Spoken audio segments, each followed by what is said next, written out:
Hi everyone. In this presentation, I'm going to be discussing how architectural theory has influenced my understanding of design through a comparison between my Detroit school from this past semester and the Hermann Hertzberger Montessori School in Delft. My project kind of explores how architecture can create collaborative education environments by integrating the arts, the trades, the technology, and the business into one collective space. Through studying architecture theory, I began to understand um, architecture not only as the design of buildings, but as a system that can shape social interaction, learning, and community identity. By comparing my project with the Hertzberger's work, I will show how both the projects use spatial organization to support the collective learning um, philosophies of both schools.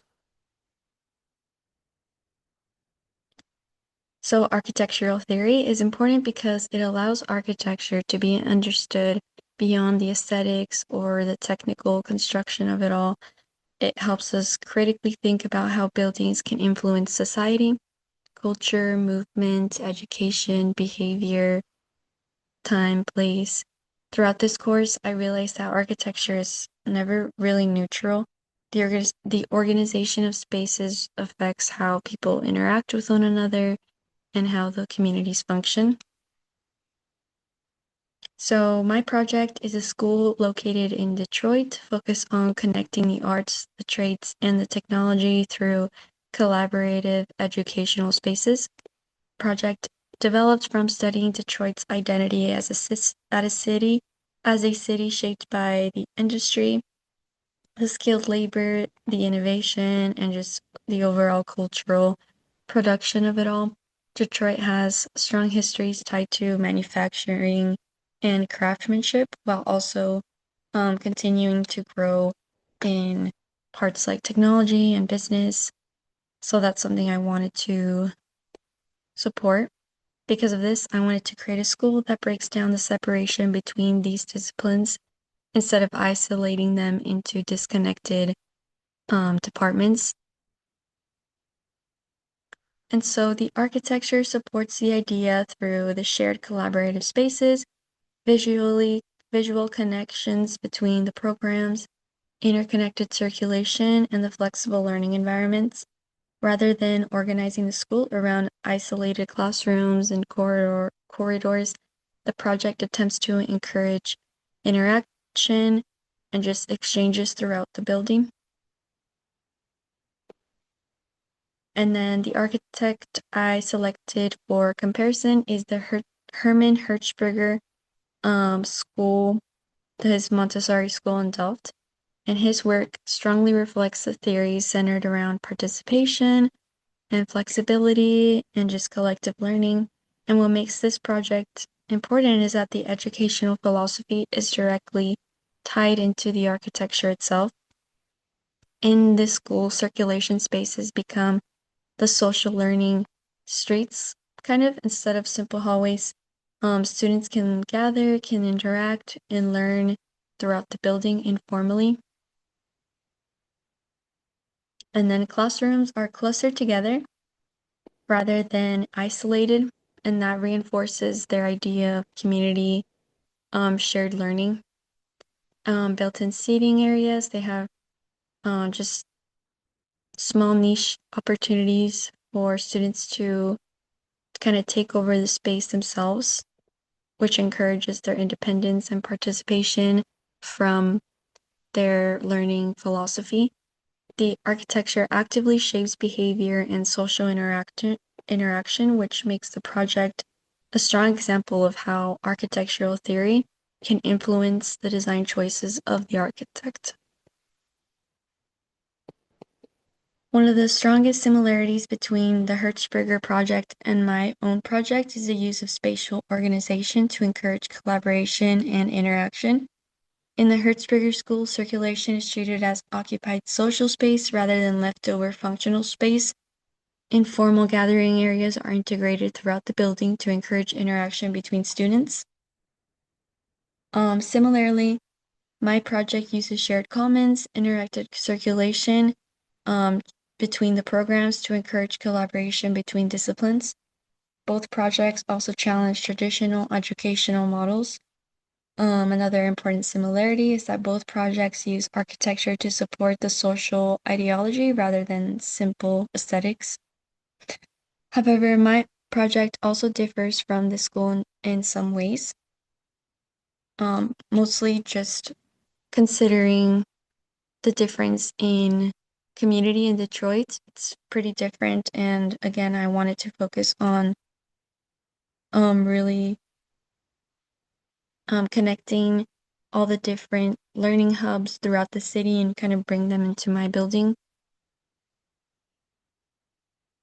Looking at my project through architectural theory changed the way I understand many of my design decisions.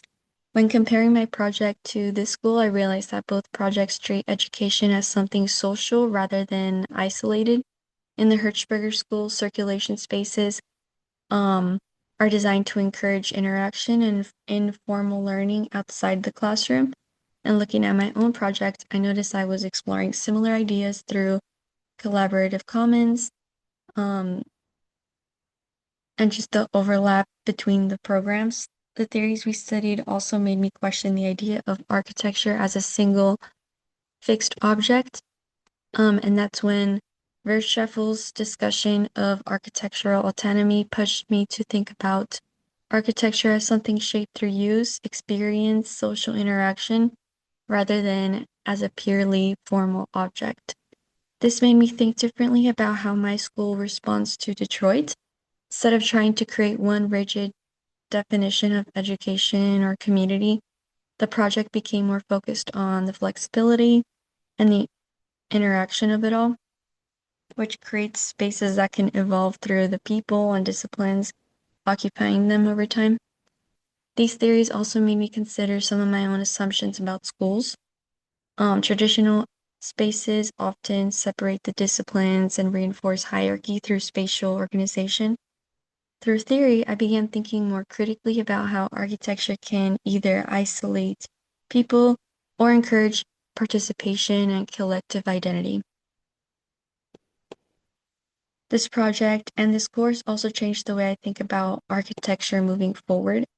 I realized that architecture is most useful not as a rigid canon of universal rules, but as a collection of perspectives that can strategically be applied depending on the context, the culture, and the social conditions of a project.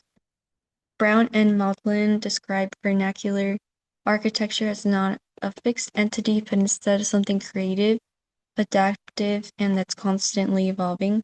I think this idea connects strongly to the way I now think about architectural theory and design.